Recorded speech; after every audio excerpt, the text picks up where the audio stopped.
She thanked her lover at our 35th anniversary party.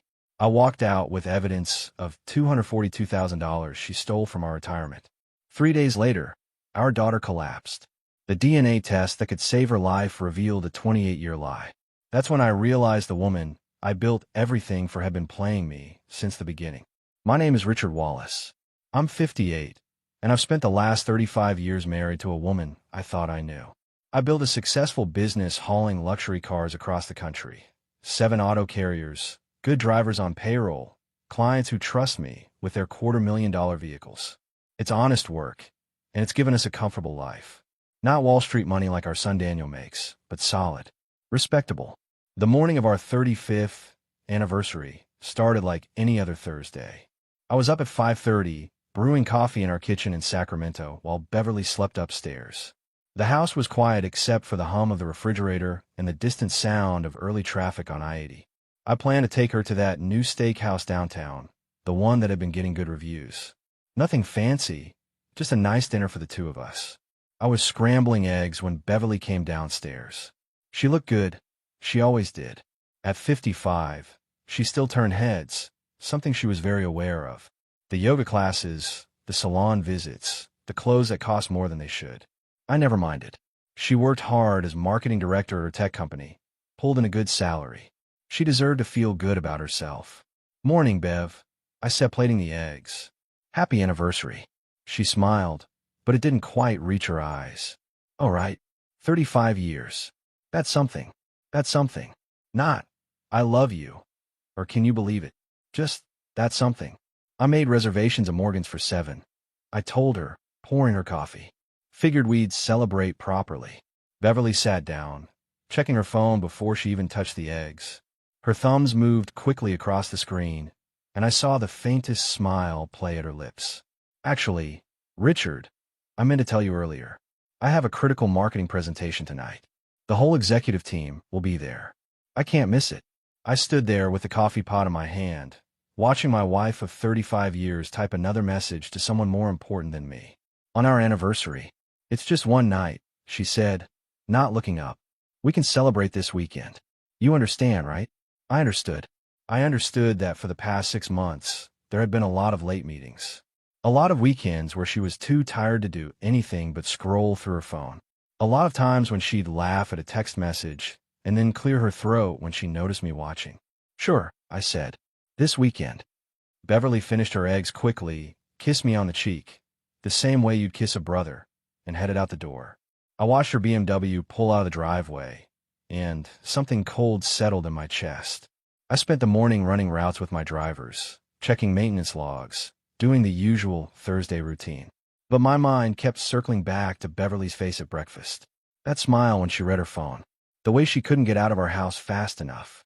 Around noon, my phone rang. It wasn't Beverly. It was our daughter, Judith. "Hey, Dad," she said, and I could hear the weariness in her voice. "Just want to say happy anniversary. You guys doing anything special?" Judith, 28 years old, working double shifts at 3 different restaurants just to make rent in Portland. 2 failed marriages behind her, struggling to stay afloat. But she remembered. She called. "Your mom's got a work thing," I told her.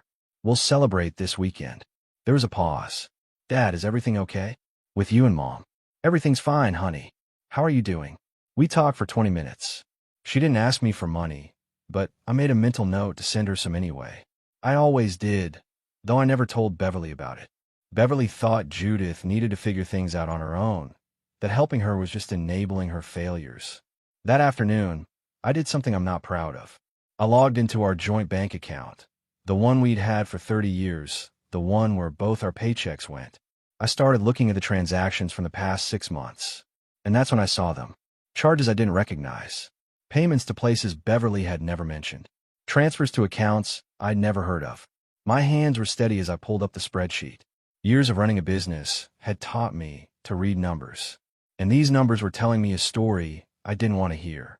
By the time Beverly came home that night, at 11:15, not 7 like her meeting would have required, I was sitting in the dark living room with a glass of whiskey and a lot of questions. But I didn't ask them. Not yet. Sometimes the hardest part isn't finding out the truth. It's deciding what you're going to do about it. The next morning, I was in my office going through dispatch schedules when my phone rang. Daniel, our son, the Wall Street success story. Dad, he said, his voice clipped and efficient like always. Happy belated anniversary. Sorry I didn't call yesterday. Merger deal went until midnight. No problem, son. How's New York treating you? Good. Listen, I sent your mom something. A cruise package. Mediterranean, 3 weeks, first class. Should arrive today. I sat back in my chair, stunned. That kind of trip had to cost $15,000, maybe $20,000. Daniel, that's too much. You've been married 35 years, he interrupted. You deserve it. Book it whenever works for you guys. We talked for a few more minutes about his work, his wife Amy, the grandkids I barely saw. He mentioned something about a big case closing, bonuses, buying a second property in the Hamptons. The whole conversation felt like a business call. Professional. Distant. Your sister called me yesterday, I said. She remembered the anniversary. There was a pause. Judith called you? What did she want? Nothing. Just to say happy anniversary. Dad, you're not sending her money again, are you? Daniel's tone sharpened. She needs to figure her life out. Every time you bail her out, you're just postponing the inevitable. She's your sister. She's 28 years old with 3 failed marriages and a drinking problem, he said. I heard a door close on his end. Look, I know you have a soft spot for her, but Mom's right. Judith makes bad choices, and we can't keep rescuing her. I'll think about the cruise, I said instead. Thanks, son. After he hung up, I sat there staring at my phone. Daniel hadn't asked about Beverly. Hadn't asked if we actually went out for our anniversary. Hadn't asked if everything was okay. Maybe because he already knew it wasn't. I spent the rest of the morning checking those bank statements again. The pattern was clearer now. Every Tuesday and Thursday, like clockwork, charges at the same hotel downtown. The Riverside Inn. Not cheap. $200, sometimes $300 a pop. Tuesday and Thursday. Beverly's late meeting days. My phone buzzed. A text from Beverly. Matthew's coming by the house tonight to discuss the Q4 marketing strategy. Don't wait up. Might run late. Matthew Rafferty. Her marketing consultant that she'd hired 6 months ago. 39 years old. According to his LinkedIn profile, I'd looked up that morning. Former college athlete. Cocky smile in every photo. I typed back, sure. I'll be in the workshop. I have a detached workshop behind our house where I restore old car parts. It's my escape, my therapy. That afternoon, I wasn't restoring anything. I was making phone calls. The first call went to Jack Morrison, a private investigator I'd used years ago to vet drivers. The second went to my attorney, Bill Hayes. The third went to my accountant. Richard, what's this about? My accountant asked. I need you to pull every financial record we have, I told him. Bank accounts, retirement funds, investments, everything. I want to know exactly where we stand. Is everything all right? Just do it, please. And Bill, I need you to tell me what my options are. Hypothetically. By 6 that evening, I was in my workshop with the lights off, watching through the window as a silver Audi pulled into my driveway. Matthew Rafferty stepped out, wearing designer jeans and a polo shirt that probably cost more than my weekly grocery bill. Beverly met him at the door. She'd changed clothes. The business suit was gone, replaced by a dress I'd never seen before. They went inside. I waited 10 minutes, then walked across the yard and let myself in through the back door. I could hear them in the living room. Beverly's laugh. The real one. The one I hadn't heard in months. The clink of wine glasses. I stood in the kitchen, listening to my wife flirt with another man in my house, and felt something inside me go cold and hard. Tomorrow, I'd meet with Jack Morrison. Tomorrow, I'd start getting proof. Tonight, I'd just remember what it felt like to be a fool. Jack Donovan met me at a diner off Highway 50 on Monday morning. He slid a manila envelope across the table, and I didn't open it right away. You sure you want to see this? Jack asked. He was a former cop, mid-50s, seen everything. Once you look, you can't unsee it. I opened the envelope. The first photo showed Beverly and Matthew Rafferty entering the Riverside Inn. Tuesday afternoon, 2:15 p.m. The timestamp was clear. The second showed them leaving 3 hours later. Beverly's hair was different, Messier. Her lipstick was gone. There were a dozen more. Different days, same hotel. In one, Matthew had his hand on the small of Beverly's back. In another, they were kissing in the parking lot. There's more, Jack said quietly. I tracked his vehicle to your house 4 times in the past 2 weeks. Always when your truck wasn't in the driveway. He stays 2, sometimes 3 hours. My house. The bed Beverly and I had shared for 35 years. I slid the photos back into the envelope, my hand steady. What else did you find out about him? Matthew Rafferty, 39, divorced 2 years ago. Runs a marketing consulting firm, which basically means he sells overpriced advice to companies with too much money. He's been working with your wife's company for 8 months. Jack pulled out his notebook. Here's the interesting part. He's done this before. I found 3 other women, all executives, all married, all around your wife's age. He has a type, a pattern, a business model. Jack corrected. These women pay him consulting fees, but he's also getting money other ways. Gifts, loans, investments in his business ventures. One woman gave him $80,000 before her husband found out. I thought about those bank transfers I'd seen. $40,000 to RMC Consulting over 6 months. $60,000 is something called Venture Capital Fund, LLC. I need you to keep digging, I told Jack. Everything. Where the money went, what he's really running, all of it. That afternoon, I met with Bill Hayes, my attorney. I laid out everything, the photos, the money transfers, the pattern of lies. Richard, I won't sugarcoat this, Bill said. California's a community property state, but if you can prove financial fraud, infidelity, dissipation of assets, you've got leverage. Real leverage. What do I need? More documentation. Bank records. Proof the transfers weren't authorized by you. Evidence she was using marital funds for the affair. Can you access your retirement accounts? I pulled up my phone and logged into our retirement account. The balance made my stomach drop. We'd had $340,000 6 months ago. Now, there was $98,000. She took $242,000. I said, my voice hollow. Bill leaned forward. Did you authorize any withdrawals? Not a single one. That's forgery, Richard. That's a crime. If she signed your name to those withdrawal forms. He paused. You need to get copies of every document. The bank will have signature cards on file. I drove straight to the bank.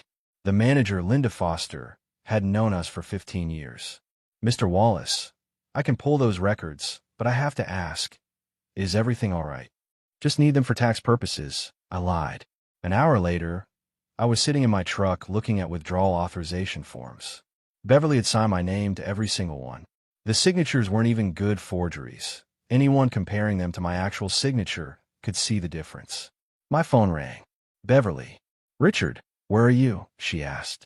I'm home and dinner isn't started. I'm at the bank. I'll be home in an hour. What are you doing at the bank? Just checking on something, I said calmly. See you soon. I hung up before she could ask more questions. That night, I acted like nothing was wrong. I grilled steaks, opened a bottle of wine, made small talk about my day. Beverly seemed distracted, checking her phone constantly. Everything okay at work? I asked. Just stressful. The Q4 campaign is giving us trouble. She didn't look up from her phone. I watched her smile at whatever she was reading and felt nothing. The man who would have been devastated a week ago was gone. In his place was someone colder. Someone who was done being played for a fool. I'm going to take that cruise Daniel sent, I said. You should request the time off. Beverly's head snapped up. What? When? Next month. 3 weeks in the Mediterranean. It'll be good for us. She set down her phone, and I saw panic flicker across her face. 3 weeks away from Matthew. 3 weeks where she couldn't control the narrative. I'll have to check my schedule, she said. Do that, I replied, cutting into my steak. I already told Daniel we'd go. He spent a lot of money on it. That night, lying in bed next to my wife, I heard her phone buzz repeatedly. She had it on silent, but I could see the screen light up in the dark. Over and over. I closed my eyes and started planning my next move. Because Beverly wasn't the only one who could keep secrets. The call came at 2 in the morning on Wednesday. Judith's number. Dad. Her voice was weak, scared. I'm at the hospital. I was out of bed before she finished the sentence. What happened? I collapsed at work. They brought me to Providence, Portland. Dad, something's really wrong. Beverly stirred beside me. Who is it? She asked, her voice thick with sleep. Judith's in the hospital, I said, already pulling on clothes. I'm driving up there. Now. Richard, it's 2 in the morning. Can't you wait until? Our daughter is in the hospital, I said, my voice hard. I'm going. You can come or you can stay. Beverly sat up, calculating. I have that presentation tomorrow. I can't just. Then stay. I grabbed my keys and wallet. I'll call you when I know what's happening.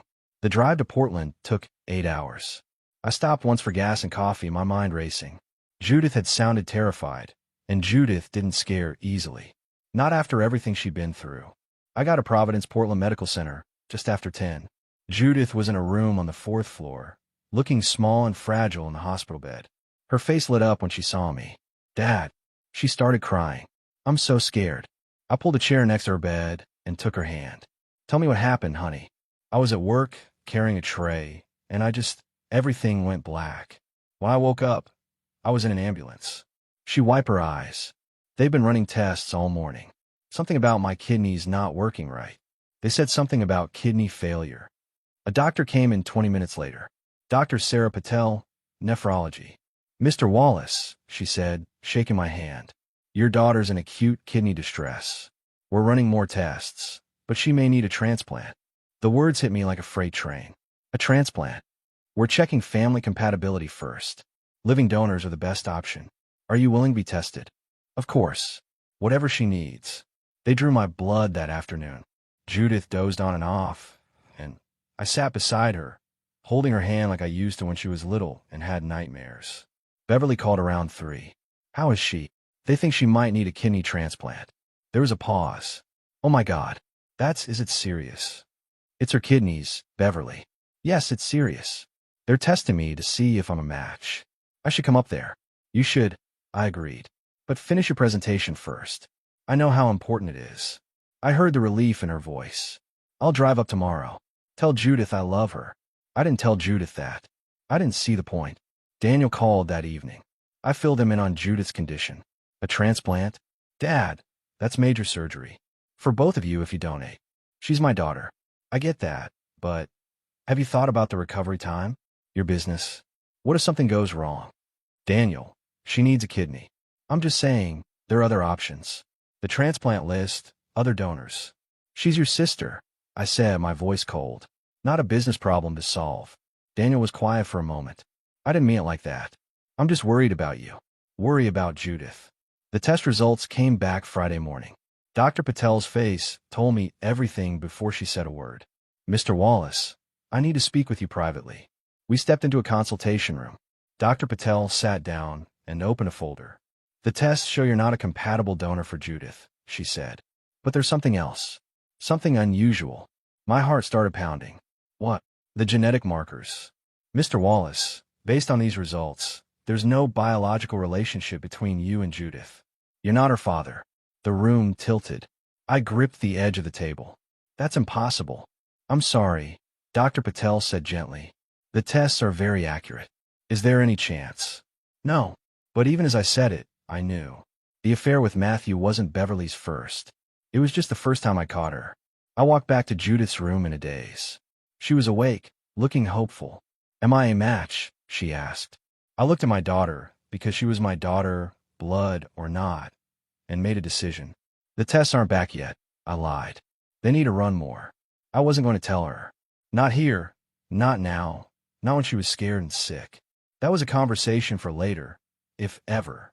But Beverly and I, we were going to have a very different conversation. I stayed in Portland with Judith for 3 days. Beverly never came. She called twice, both times with excuses about work emergencies. On the 3rd day, Judith was stable enough to talk about next steps. Dr. Patel had found a potential donor through the registry, but it would take months to arrange. I can wait, Judith said. She looked stronger already. Dad, you should go home. You've got a business to run. Your health is more important than business. She squeezed my hand. I know, and that means everything to me. On the drive back to Sacramento, I had 8 hours to think. 8 hours to decide how to handle what I'd learned. Beverly had lied to me for 28 years. Judith wasn't mine biologically, but she was mine in every way that mattered. The question was, did Judith deserve to know? Did the truth serve any purpose except to hurt her? I decided she didn't need to know. Not now, maybe not ever. But Beverly and I were going to have a conversation she'd never forget. I got home Thursday evening. Beverly's car was in the driveway, but so was Matthew's silver Audi. I parked on the street and sat there for a moment, watching my house. Then I pulled out my phone and texted Jack Donovan. They're both here. Get over here now with your camera. I walked into the front door. I could hear voices from the living room. Beverly's laugh, light and carefree. A man's voice responding. They were on the couch. Beverly saw me first, and the color drained from her face. Richard, you're home early. I thought you were staying in Portland until... Until when? I asked calmly. Until you were done with him. Matthew stood up, trying to look confident. Mr. Wallace, I think there's been a misunderstanding. Beverly and I were just discussing. Discussing what? I interrupted. How to spend more of my retirement money. How many more times you could use my bed while I was out of town. Beverly stood, her hands shaking. Richard, please, let me explain. Explain which part, Beverly? The affair? The stolen money? Or the fact that you've been lying to me for 28 years about Judith? Her eyes went wide. What are you talking about? The hospital ran tests. Genetic tests. Judith isn't my daughter. But you knew that, didn't you? Matthew looked between us, clearly wanting to leave but trapped. Richard, I can explain that. It was one time years ago. A mistake. A mistake that you let me believe was my daughter for almost 3 decades. I pulled out my phone and showed her the photos Jack had sent. But this isn't a mistake, is it? This is a choice. Multiple choices. For months. Beverly started crying. I'm sorry. I'm so sorry. It just happened. I didn't mean. Get out, I said to Matthew. He grabbed his jacket and headed for the door. I followed him, and, on the front porch, Jack Donovan was waiting with his camera. The flash went off 3 times before Matthew made it to his car. Back inside, Beverly was on the couch, sobbing. Richard, please. We can fix this. We can go to counseling. No, I said simply. We can't. I want you to listen very carefully, Beverly. Tomorrow morning, you're going to receive divorce papers. You stole $242,000 from our retirement fund by forging my signature. That's a felony. You committed adultery, and you lied about Judith's paternity for 28 years. You can't prove. I have the bank records. I have the forged signature cards. I have photos and video of you and Matthew. I have everything. I sat down across from her. Here's what's going to happen. You're going to agree to my terms in the divorce, or I'm going to have you prosecuted for fraud and forgery. Your choice. Beverly's face went white. You wouldn't. Try me, I said. You've got until tomorrow to decide. Pack a bag. You're staying somewhere else tonight. This is my house, too. Actually, it's my house. I bought it before we got married. Check the deed. I watched her grab clothes and toiletries, still crying, still trying to apologize. When she left, I sat in the quiet house and felt nothing but relief. My phone rang. Daniel. Dad, Mom just called me. She said you threw her out. She said you're accusing her of things. Everything I'm accusing her of is true, and I have proof. Your mother's been having an affair and stealing from our retirement fund. Mom wouldn't. She did. And Daniel, you need to decide whose side you're on, because there are sides now. I hung up before he could respond. 2 weeks later, Daniel organized a 35th anniversary party at an upscale restaurant in Sacramento. He'd planned it months ago, before everything fell apart, and insisted we still go through with it. It'll look bad if you cancel, Daniel said. People will talk. Just show up, smile for a few hours, and then you can continue with whatever you're doing. Beverly had been staying at a hotel. We'd barely spoken except through attorneys. But for this one night, we were supposed to pretend everything was fine. The restaurant was full of family and friends. My brother and his wife, Beverly's sister, people from our church, business associates. Everyone smiling and congratulating us on 35 years of marriage. I played the part. Shook hands, accepted toasts, stood next to Beverly for photos. She looked beautiful but hollow, like a mannequin in an expensive dress. The speeches started after dinner. Daniel went first, talking about what a strong marriage we had, how we'd build a family and a life together. Then Beverly's sister talked about true love and commitment. Then Beverly stood up. I want to thank everyone for being here, she said, her voice wavering slightly. 35 years is a long time, and it hasn't always been easy. But I want to especially thank someone who's helped me rediscover who I am over the past year. I felt my jaw tighten. Matthew Rafferty, Beverly continued, looking across the room. You've helped me become a better version of myself, pushed me to grow, and I'm so grateful for your guidance and support. The room went silent. People looked confused. Some looked at me. Beverly sat down, not seeming to realize what she'd just done. She'd just publicly thanked her lover at our anniversary party, in front of everyone we knew. Daniel looked mortified. My brother's face was red with anger. Beverly's sister was staring at her in shock. I stood up, grabbed my coat, and walked out. I didn't say a word to anyone. In my truck, I pulled out my phone and sent Beverly a text message. I have video of you and Matthew at the Riverside Inn from last Tuesday. I have your forged signatures on our retirement account withdrawals. I have bank records showing you stole $242,000. Tomorrow, my attorney files. You just humiliated both of us in front of everyone we know. I hope he was worth it. I sent it and drove home. 2 hours later, Beverly came back to the house. I heard her car in the driveway, heard her key in the lock. She walked into the living room where I was sitting with a glass of bourbon. Her makeup was ruined from crying, her expensive dress wrinkled. Richard, I didn't mean, I wasn't thinking. You thanked him, I said quietly. At our anniversary party, you thanked your lover. In front of our son, our friends, everyone. I don't know what I was thinking. I'm so confused. Everything is so mixed up. No, Beverly. You knew exactly what you were doing. You were choosing him over me. Over our marriage. Over everything we built. She collapsed onto the couch. Please, Richard. I'll end it with Matthew. I'll pay back the money. I'll do whatever you want. Just don't divorce me. Please. I looked at the woman I'd spent 35 years with and felt nothing but disgust. It's too late, I said. The papers are filed. You're going to sign them, and you're going to give me everything I'm asking for. Because if you don't, I'll make sure everyone knows exactly what you did. Your company, your friends, your family, everyone.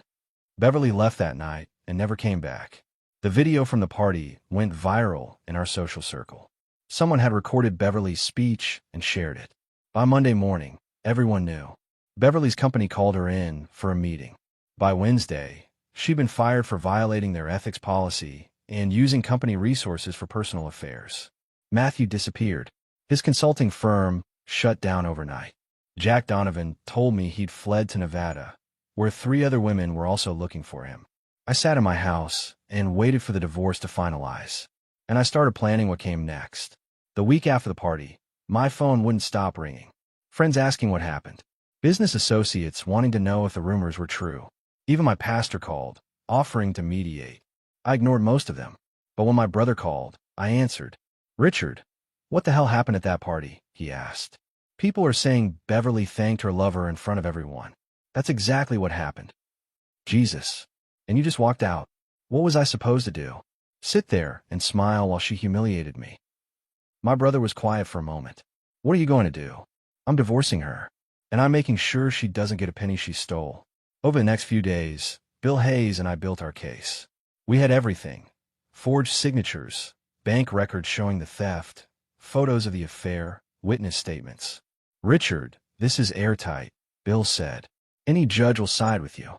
But I need to warn you. If we push the criminal charges, Beverly could face 3 to 5 years in prison.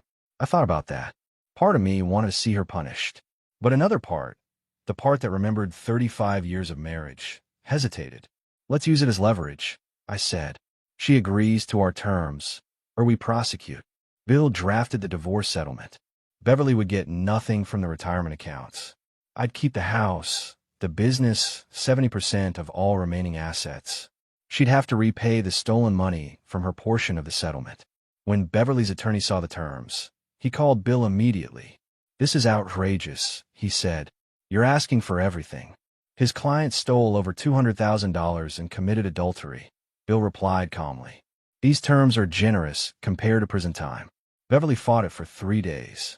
Then her attorney called back. She'll sign, he said quietly. But she wants to talk to Richard first. I met Beverly at a coffee shop downtown. She looked terrible, hadn't been sleeping, had lost weight, her expensive clothes hanging loose on her frame. Richard, she started, but I held up my hand. You talk, I'll listen. 5 minutes. She took a shaking breath. I know I destroyed everything. I know I hurt you. But I want you to understand. Matthew made me feel alive again. Like I mattered. Like I was more than just a wife and mother. So you stole from me and slept with him in our bed, I said flatly. I know it was wrong. I know I can't fix it. But please, don't take everything. I'll have nothing left. You should have thought of that before you forged my name on those documents. What about Judith? Beverly asked desperately. Are you going to tell her? About me not being? No, I interrupted. That's not my secret to tell. That's yours. But if you ever want a relationship with her again, you'll have to live with that lie for the rest of your life. Beverly started crying. I never meant for any of this to happen. But it did. Sign the papers, Beverly. It's over. She signed them that afternoon. 2 weeks later, I got a call from Jack Donovan. Richard, you need to hear this, he said. I've been tracking Matthew Rafferty. He didn't just scam your wife. I found 6 other women across California and Nevada. Total take, over $400,000. Can they get their money back? Doubtful. He's blown through most of it. But here's the interesting part. One of the women filed a police report. Detective wants to talk to you about Beverly's case. I met with Detective Frank Wilson 2 days later. He was a veteran cop, looked tired but determined. Mr. Wallace, if your wife cooperates, we can build a case against Rafferty for fraud, extortion, and identity theft, he said. He's done this to multiple women. But we need victims willing to testify. Talk to Beverly, I said. She might be willing to help put him away. I gave him Beverly's number and left. Whatever happened to Matthew Rafferty wasn't my problem anymore. But watching him go to prison, that would be satisfying. 3 weeks into the divorce proceedings, Daniel flew in from New York. He texted me, Dad, we need to talk. Meet me at the house. When I got there, Daniel's rental car was in the driveway. I found him in the living room, looking uncomfortable. Dad, he said, standing up. Thanks for meeting me. What's this about, Daniel? He took a breath. Mom called me. She's devastated. She's lost everything.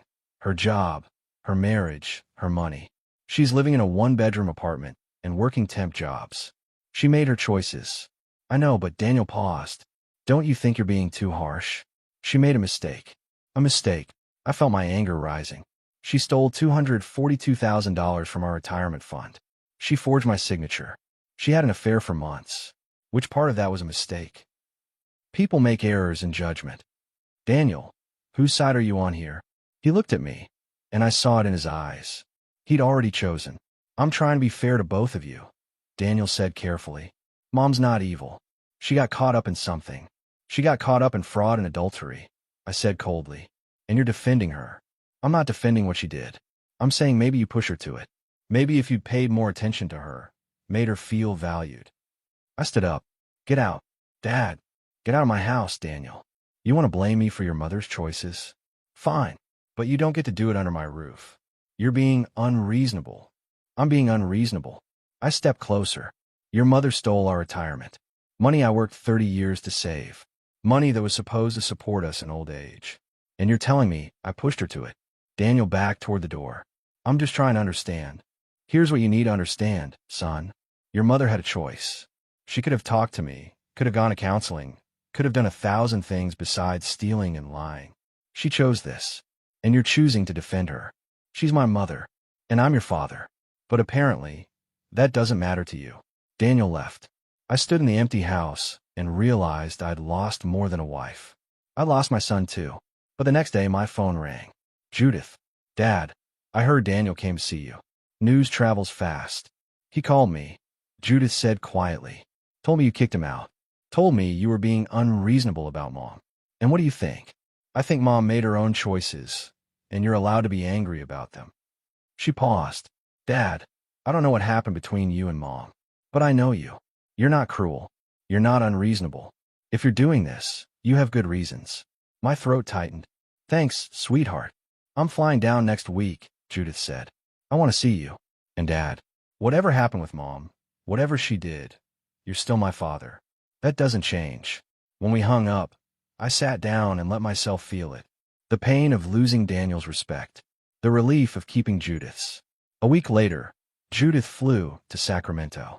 We had dinner at my house, and I told her everything. Not about the paternity. I decided she'd never know that. But about the affair, the money, the lies. I'm so sorry, Dad, she said, crying. I knew something was wrong, but I never thought. It's not your fault. Daniel's wrong, Judith said firmly. What Mom did was wrong. Period. You don't steal from someone you love. We talked late into the night. About her health. She was on the transplant list, doing better. About her jobs. She cut back to 2 restaurants. was saving money. About her life. I'm getting better, Dad, she said. No more bad relationships. No more mistakes. I'm figuring it out. I'm proud of you, I told her. And I meant it. The daughter everyone wrote off as a failure was the only one with the integrity to stand by me. And that told me everything I needed to know about who I'd raised right. For months after I filed for divorce, the court proceedings were finalized. I got the house, 70% of our remaining assets, and a judgment against Beverly for the full amount she'd stolen. Bill Hayes called me with the final numbers. Richard, after everything's divided, you're getting about $320,000 in total assets. Beverly gets $90,000, minus what she owes you for the theft. She'll be paying you back for years. What about the house? Yours. Free and clear. She signed over her interest. I sat in that house, the house I'd bought before we married, the house we'd raised our kids in, and felt nothing but relief. The business was doing well. I'd hired 2 new drivers and landed a contract with a luxury dealership in San Francisco. Turns out, word had spread about my situation, and other men who'd been through divorces started sending business my way. A strange brotherhood of the betrayed. Then Detective Wilson called. Mr. Wallace, thought you want to know. We arrested Matthew Rafferty in Reno. He's being extradited to California. Between your wife's testimony and the other victims, we've got him on 12 counts of fraud, 6 counts of identity theft, and multiple counts of grand larceny. How much time is he looking at?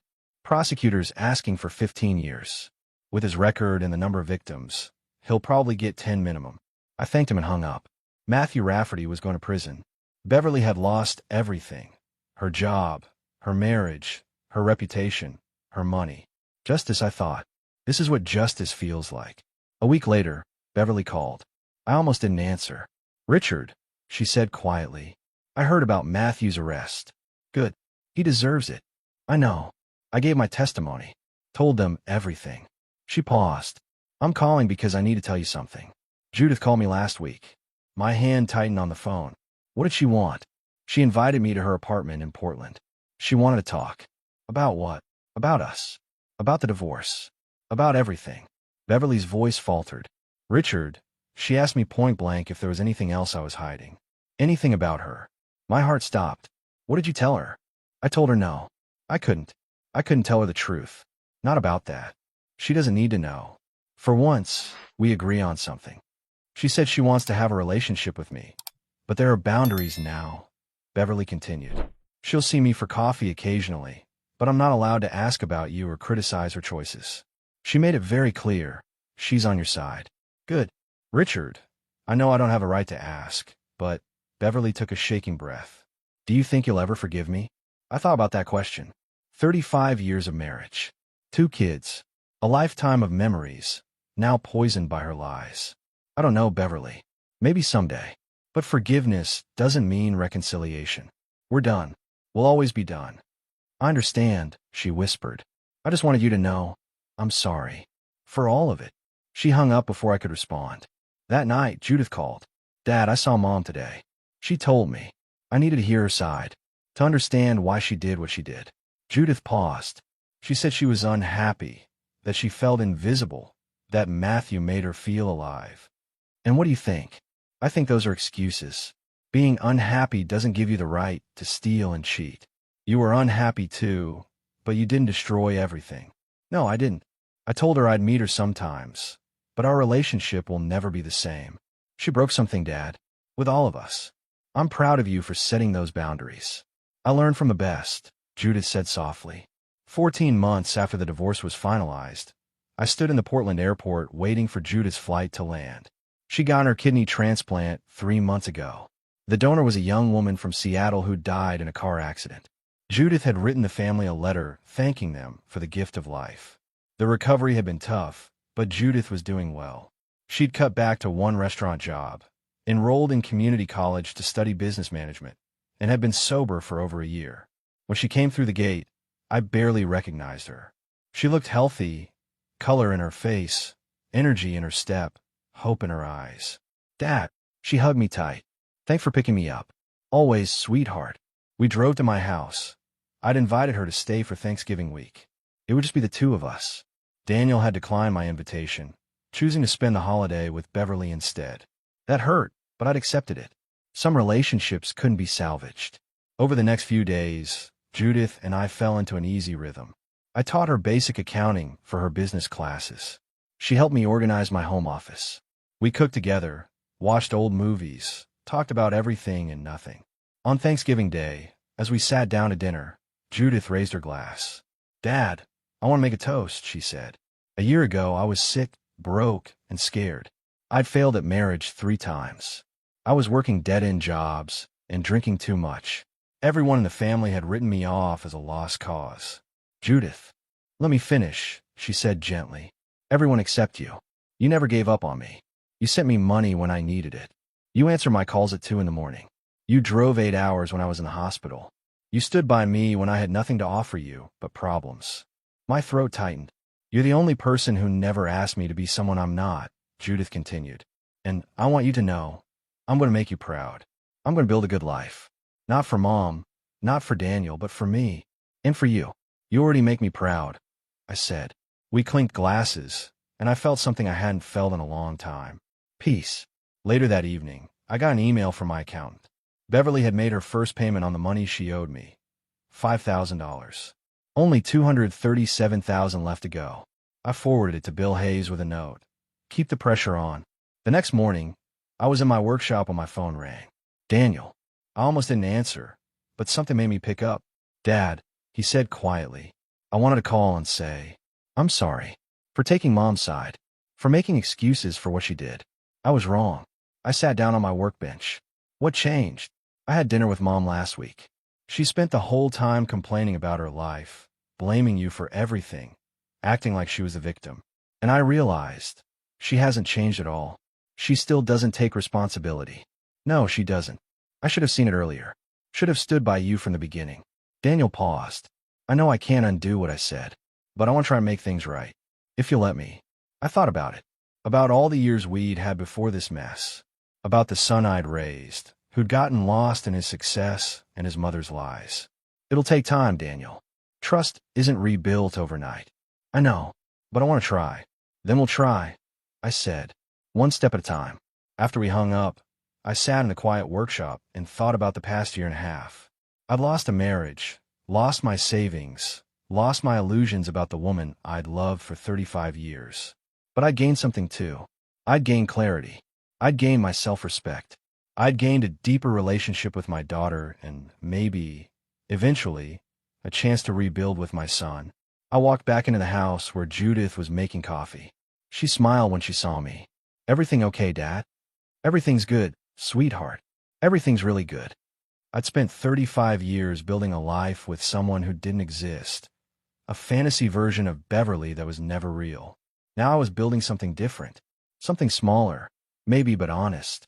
Real. Mine. And for the first time in a long time, I looked forward to tomorrow.